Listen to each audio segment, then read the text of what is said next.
오늘은 5월 마지막 주일입니다. 5월 첫째 주일에 여호와를 경외하는 가정이 되자. 여호와를 경외하는 가정. 그리고 둘째 주에는 가장 좋은 것을 선택하자.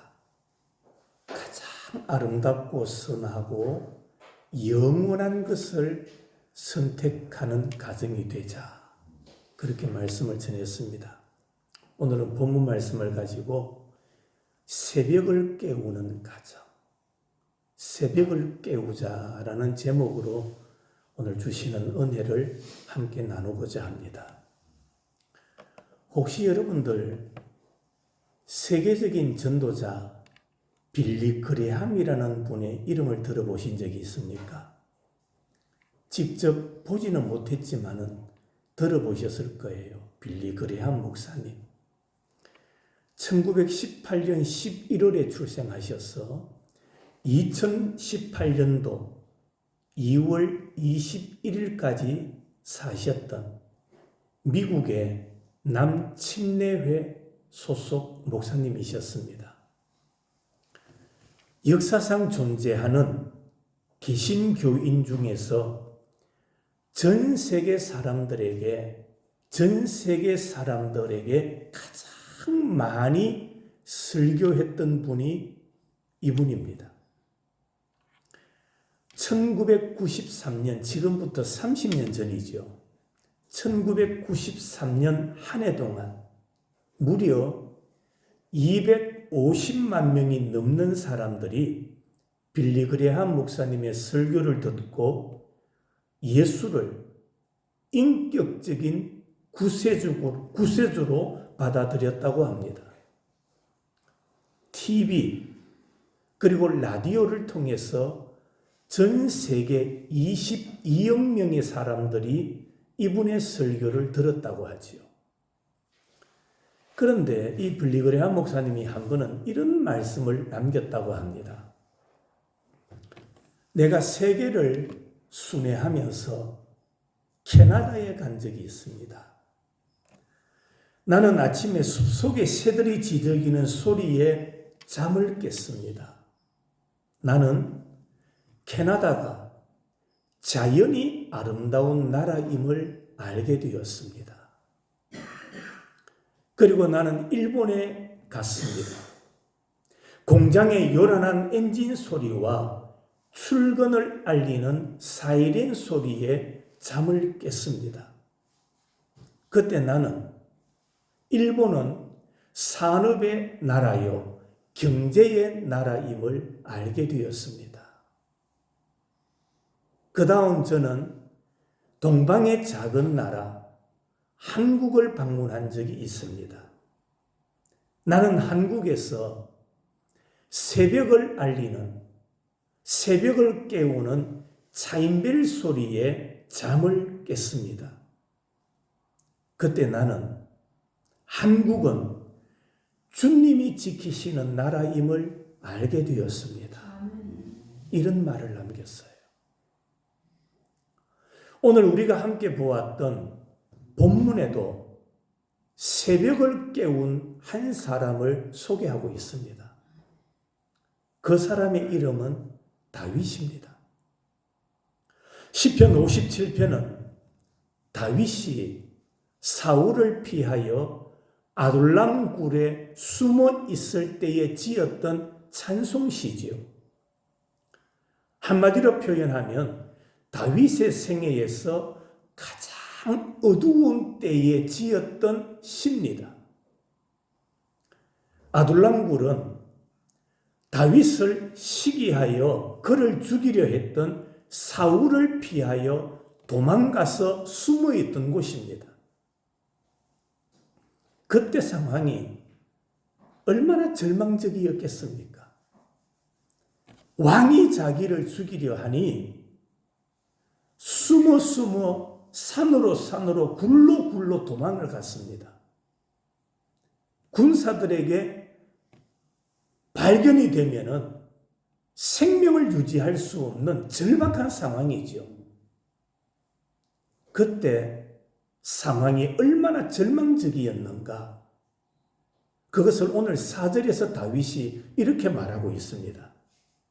내 영혼이 사자들 가운데에서 살며 내가 불사르는 자들 중에 누웠으니 곧 사람의 아들들 중에라. 그들의 이는 창과 화살이요 그들의 혀는 날카로운 칼 같도다. 지금 다윗의 주변이, 다윗의 상황이 어떠하냐?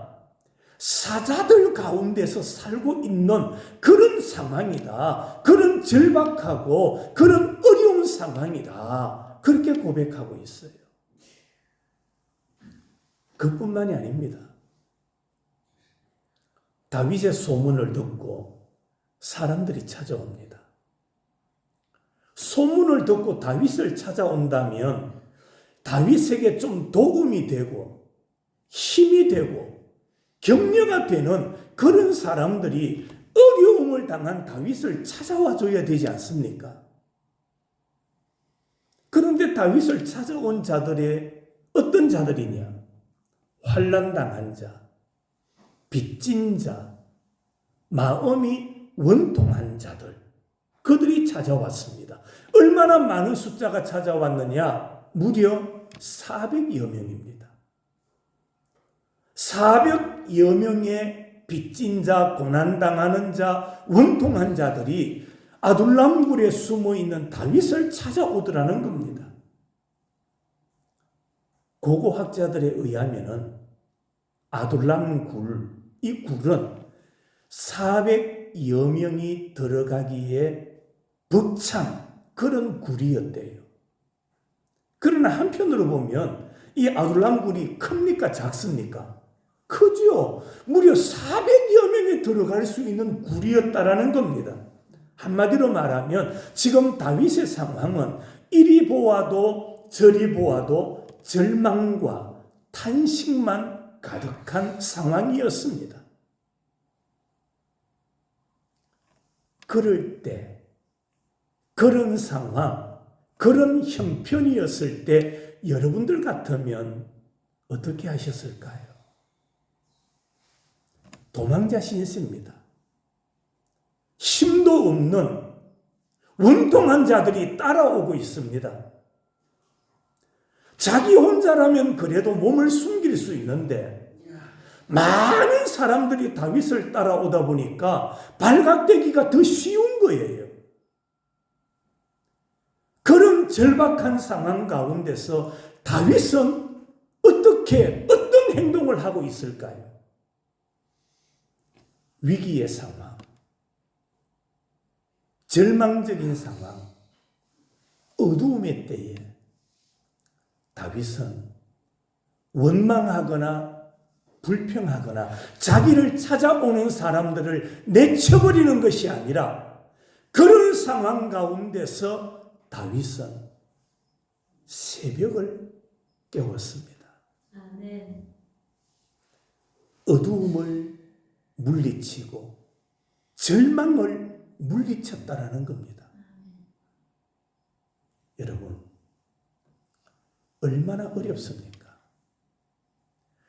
다윗 상황만 어려운 것이 아니라 오늘 우리가 살고 있는 이 시대도 어렵습니다. 나라가 혼란합니다. 대통령은 탄핵을 당했고 또다시 대통령 선출을 앞두고 있고 이제 한 10여일 남았습니까? 선거를 앞두고 있습니다. 사람들이 분별력이 없으면 엉뚱한 사람을 지도자로 세우게 됩니다. 믿음이 없으면 사람들은 분별력을 잃어버리게 됩니다. 이런 어려운 문제, 가정적인 문제, 사회적인 문제, 국가적인 문제, 이런 문제들, 오늘 우리가 하나님 앞에 기도하고 있는 이런 문제들이지 않습니까? 이런 절망적인 상황에서도 우리는 실망하지 말아야 됩니다. 그 이유가 뭘까요? 우리도 다윗처럼 새벽을 깨워서 어두움을 물리치고 소망을 오게 할 수 있기 때문입니다. 우리의 힘으로는 안 됩니다. 우리의 지혜나 우리의 경험으로는 안 됩니다. 그러나 하나님 앞에 기도하면, 하나님 앞에 엎드리면 하나님은 절망은 물러가게, 절망은 떠나가게 하시고 우리에게 희망의 빛을 보여주시는 겁니다. 그러면 우리는 무엇으로 새벽을 깨워야 할까요? 무엇으로 새벽을 깨울 수 있습니까? 그 첫 번째로 믿음의 사람은, 성도는 기도로 새벽을 깨워야 됩니다. 기도로. 오늘 1절 2절 한번 보십시다. 하나님이여 내게 은혜를 베푸소서, 내게 은혜를 베푸소서. 내 영혼이 주께로 뭐하되 피하되 주의 날개 그늘 아래에서 이 재앙들이 지나가기까지 뭐하겠다? 피하리이다. 내가 지존하신 하나님께 뭐함이요? 부르짖음이요. 자 보세요. 오늘 1절 말씀에 보니까 피하다, 피하리로다 두 번이나 반복해서 말하고 있습니다. 주께 피한다. 이것은 주님에 대한 신뢰를 고백하고 있는 거예요. 내가 주님을 그만큼 신뢰하기 때문에 누구에게 피하겠습니다? 주님께로 피하겠습니다. 여러분 신뢰하지 않는데 그에게로 피할 수 있을까요? 아닙니다. 나는 하나님을 그만큼 신뢰합니다라는 다윗의 고백인 거예요. 여기서 피한다라는 말의 의미가 달라요. 앞부분에 나오는 피하다라는 말의 의미는 완료형입니다. 이미 완료되었다라는 겁니다. 다시 말하면 과거에 하나님께 피하였던 것을 강조하고 있어요. 하나님, 이제까지 내 삶은 하나님께 피하지 않았습니까? 힘들고 어려울 때마다 하나님이 나의 피난처가 되셨습니다. 이 고백인 거예요. 두 번째 나오는 피하리로다라는 단어는 미완료형입니다. 완료되지 않았어요. 무슨 의미냐 하면은 앞으로도 계속해서 꾸준히 나는 하나님께로만 뭐 하겠습니다? 피하겠습니다. 돈에게 피하지 않고, 권력에게 피하지 않고, 사람에게 피하지 않고, 내가 힘들고 어려울 때마다 하나님만 찾겠습니다. 하나님께로 피하겠습니다. 바로 그 고백인 거예요. 다윗을 찾아왔던 400명. 그들은 다윗을 장관으로 삼죠. 그들은 세상에서 상처받은 사울 왕국의 원한을 가졌던 자들입니다. 그러나 여러분, 다윗은 칼로서 광명을 찾으려 하지 않았습니다. 세상 사람들 보세요. 무력으로, 물질로 권력을 차지하려고 하는 겁니다. 그러나 다윗은 그러지 않았습니다. 사울은 하나님께서 기름 부어 세운 왕이었기 때문입니다. 대신에 다윗은 무력이나 칼이 아니라 하나님 앞에 뭐 합니까? 기도합니다. 어떻게 기도했을까요? 부르짖어 기도했습니다. 오늘 2절에 내가 지존하신 하나님께 뭐함이요? 부르짖음이요. 조용하게 기도해도 괜찮습니다. 속으로 기도해도 괜찮습니다. 그러나 마음이 아플 때, 힘들 때, 고난당할 때 우리의 기도 자세는 다윗이 보여주고 있는 거예요. 부르짖어 기도해야 돼요. 여러분, 기도하면 소망이 생깁니다. 기도하는 자에게 하나님은 소망을 주시는 거예요. 구약 예레미야 33장 3절 말씀. 너는 내게 부르짖어라. 내가 너게 응답하겠고 너가 알지 못하는 크고 은밀한 일을 너게 보이리라. 어떤 자에게? 부르짖는 자에게. 부르짖어 기도할 때에 크고 은밀한 일을 우리에게 보여주시겠다.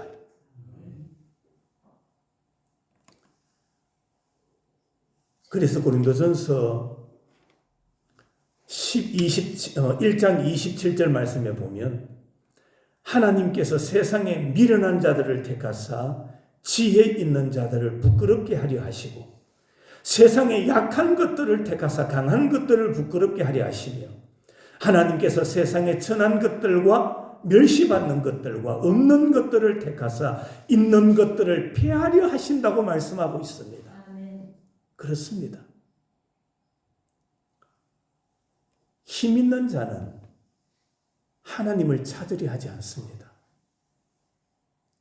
큰 권력을 가진 자들은 자기가 힘이 있기 때문에 하나님을 의지하려 하지 않습니다.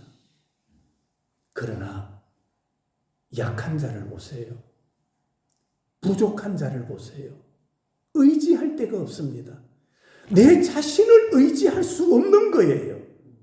그래서 하나님을 찾게 되는 거예요. 그래서 성경에 약한 자들을 통해서 강한 자를 부끄럽게 하시고 선한 자들과 멸시받는 자들, 없는 것들을 통해서 있는 자들을 폐하려 하시는 하나님. 성도 여러분, 시편 50편에 보면 환난 날에 나를 부르라. 내가 너를 건지리니. 부르짖어 기도하는 것은 하나님께서 건져주시는 방법입니다. 우리가 부족할지라도 기도하면 하나님께서 크게 위대하게 만들어 주실 줄로 믿으시기를 바랍니다. 마태복음 7장 7절과 8절 말씀. 구하라 그리하면 너희에게 주실 것이요 찾으라 그리하면 찾아낼 것이요 문을 두드리라 그리하면 너희에게 열릴 것이니 구하는 이마다 받을 것이요 찾는 이는 찾아낼 것이요 두드리는 이에게 뭐한다? 열릴 것이다. 여러분, 기도하는 자에게 새벽이 찾아옵니다. 기도하는 자에게 빛이 비칩니다.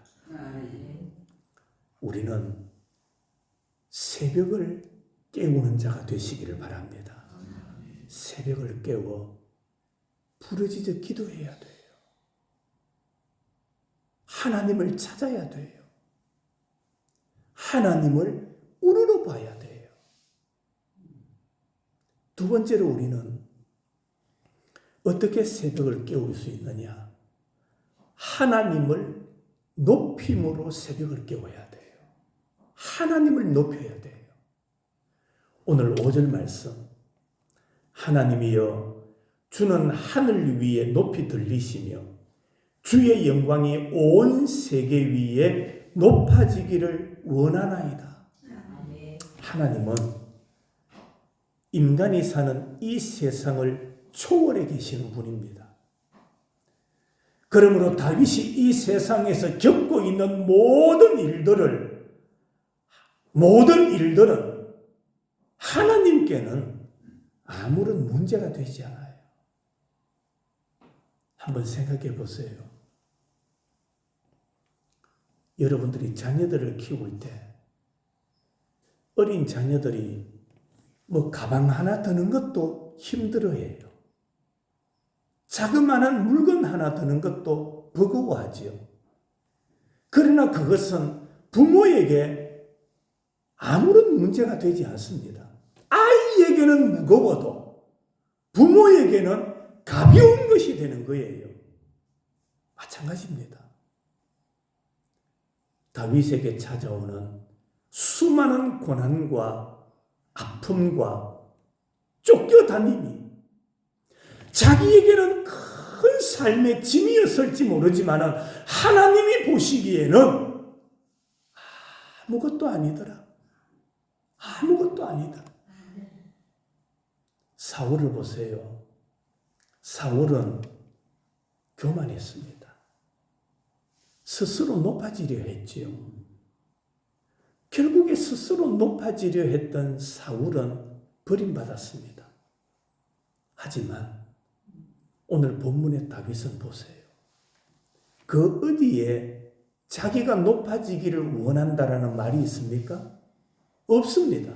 그는 오직 하나님만 뭐하기를 높아지기를 원하나이다. 하나님만 높아지기를 원합니다. 하나님만 높임 받으시옵소서. 이것이 다윗의 중심이었어요. 이것이 다윗의 삶이었어요. 제가 지난주에 다른 교회 가서 설교를 했어요. 설교를 마치고 이렇게 식사를 하는데 그 교회 목사님, 사모님이 그런 이야기를 하시더라고요. 목사님, 오늘 참 은혜 받았습니다. 왜요? 라고 물었습니다. 물었더니 그분이 하시는 말씀이 목사님의 설교 중에 우리의 삶은 그의 나라, 그의 의를 구하라고 했는데 과연 그의 나라와 그의 의를 구한 삶을 살았는가? 참 도전이 되더라는 겁니다. 성경에서 오늘 설교를 통하여 그의 나라, 그의 의를 먼저 구해라고 하셨는데 과연 내가 한평생 살아오면서 그의 나라를 먼저 구하는 자였는가?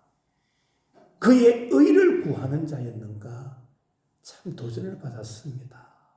그런 말씀을 하시더라고요. 그렇습니다.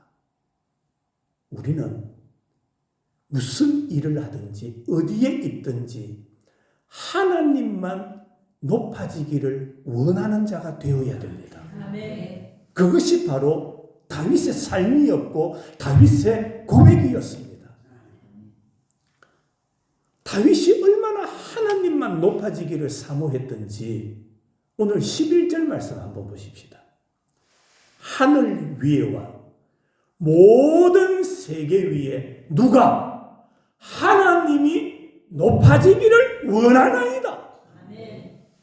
하늘 위에 모든 세계 위에 누구만 하나님만 높아지기를 원합니다.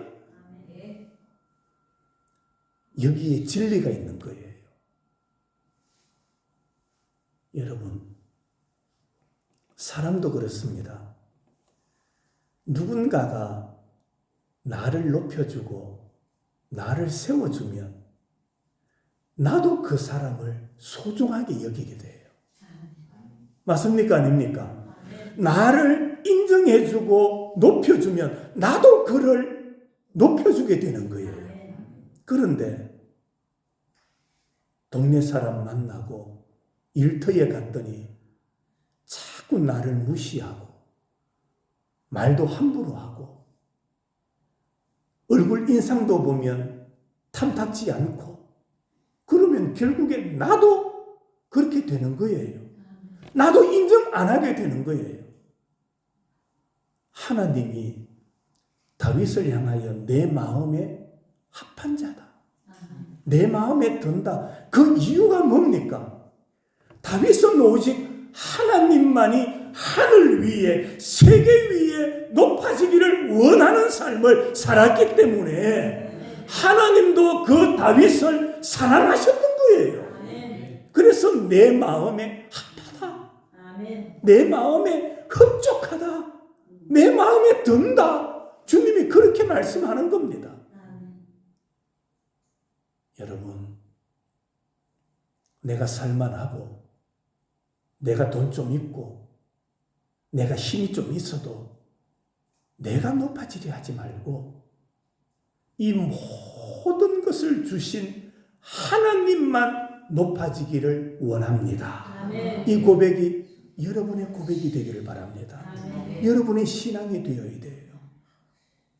물질도 하나님이 주셨고, 건강도 하나님이 주셨고, 가정도 하나님이 주셨고, 하나님만 높아지기를 원하나이다.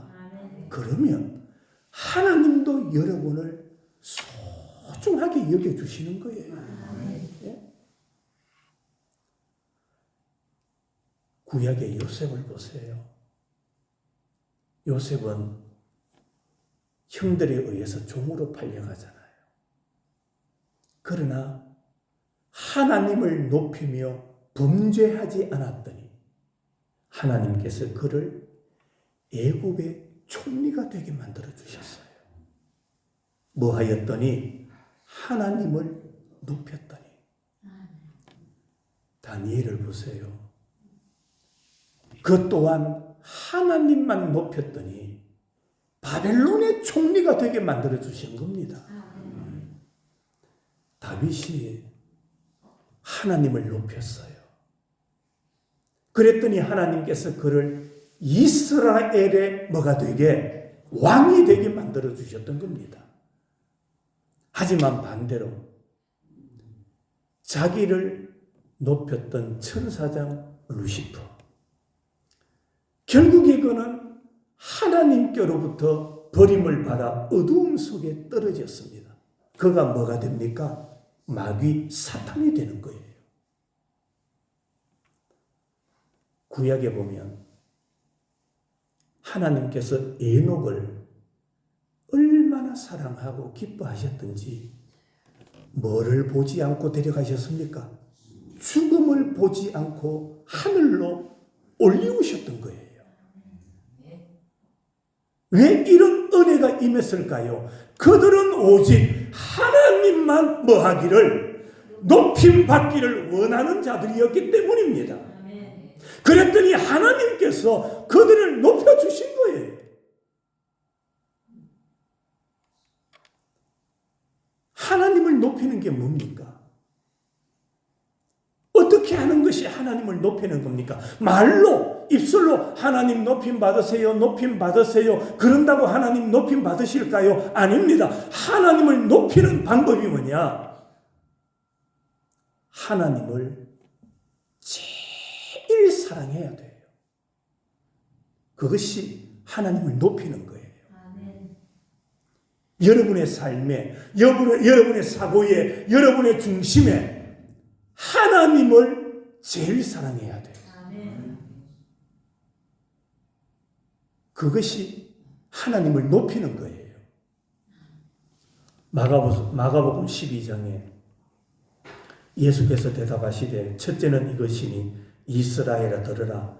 주고 둘이 하나님은 유일한 주시라. 내 마음을 다하고 목숨을 다하고 뜻을 다하고 힘을 다하여 주 너의 하나님을 뭐하라? 사랑하라.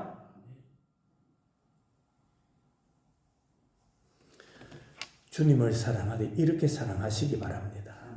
마음을 다하고 목숨을 다하고 뜻을 다해서 주님 사랑해야 돼요. 이게 진정한 사랑입니다. 하나님보다 더 사랑하고 하나님보다 더 관심을 가지는 것이 있다면 그것은 버려야 돼요. 포기해야 돼요. 구약 예레미야 2장 19절입니다. 여러분들 예레미야 2장 19절 한번 메모해 놓고 제가 읽어 드릴 테니까 한번 들어보세요. 내 악이 너를 징계하겠고 내 반역이 너를 책망할 것이라. 그런즉 내 하나님 여호와를 버림과 너 속에 나를 경외함이 없는 것이 악이요 고통인 줄 알라. 네. 왜 인간에게 악이 옵니까? 왜 버림을 당합니까? 그 이유는 내 하나님을 버렸기 때문에. 너 속에 여호와를 경외함이 없기 때문에. 그게 악이라고 말하고 있어요. 그게 죄입니다. 내 안에, 내 중심에 하나님이 없는 것, 하나님을 경외하지 않는 것, 그게 죄입니다. 그게 악이라고 말씀하고 있습니다. 그래서 다윗은 새벽을 깨워서 뭘 하느냐? 여호와 하나님이 높아지기를 원하고 있는 거예요. 성도 여러분, 어느 순간에든지 하나님만 높이며 살아가시기를 바랍니다. 아멘. 하나님은 온데간데 없고, 하나님은 잊어버리고, 하나님을 외면하고, 그저 자기 이름, 자기 명예, 자기 자존심만 자꾸 드러내려 하면 안 되는 거예요. 진정한 성도는 자기를 내려놔야 돼요. 자기 자존심도 포기해야 돼요. 자기를 자꾸 높이면 안 돼요. 누구를 높여야 됩니까? 하나님을 높여야 돼요. 그래서 다윗은 새벽을 깨우리로다.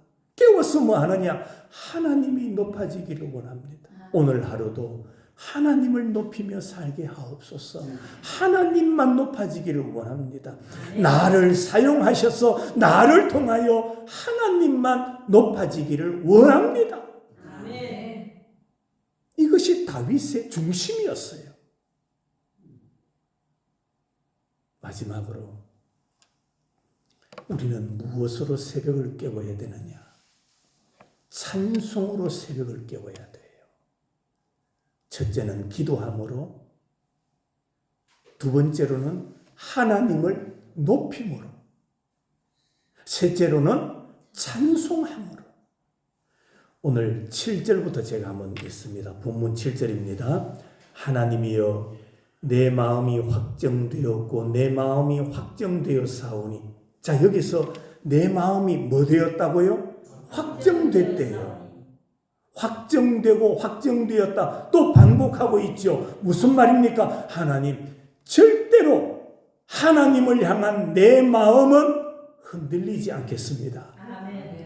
하나님을 사랑하고 하나님을 높이는 이 중심이 흔들리지 않겠습니다. 누가 돈을 갖다 주고 누가 권력을 준다 할지라도 나는 주님을 향한 이 마음이 흔들리지 않겠습니다.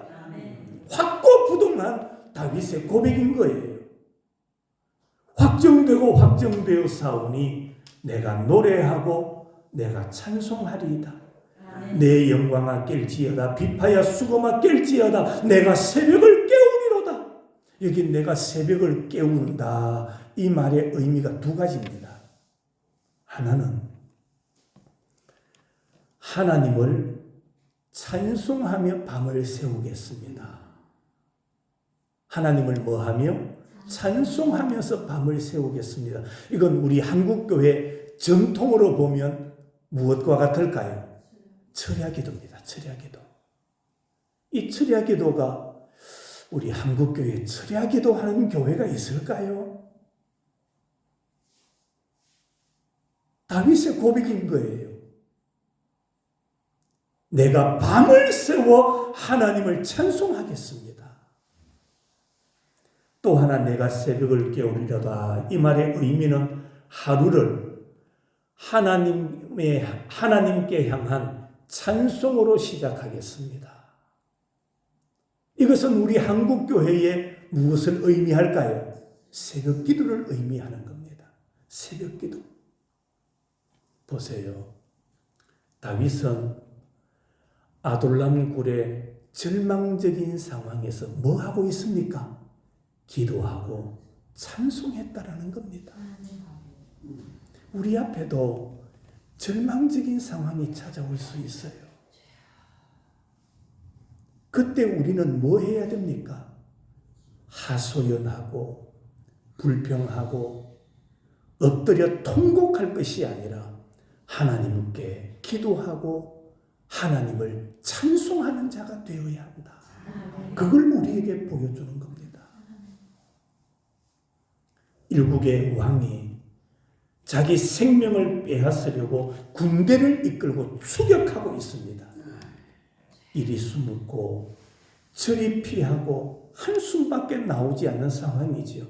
탄식과 두려움과 절망밖에 없는 그런 다윗의 환경입니다.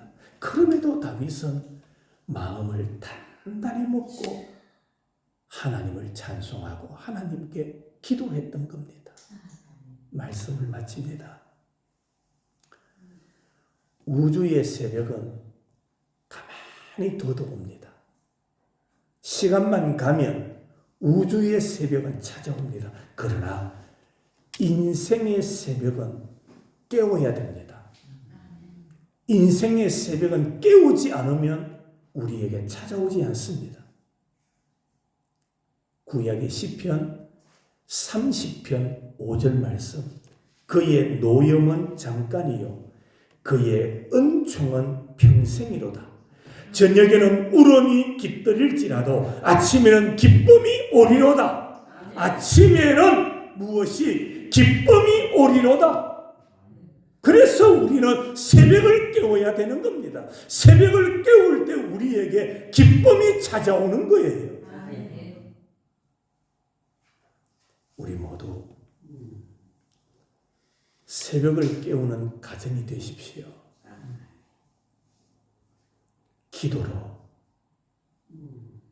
하나님을 높임으로 찬송으로 새벽을 깨워 어두움이 변하여 우리 주위에 찾아오는 모든 어두움이 변하여 광명이 되는 놀라운 은혜와 복을 받는 여러분의 가정이 되시기를 주님의 이름으로 축원합니다. 하나님 아버지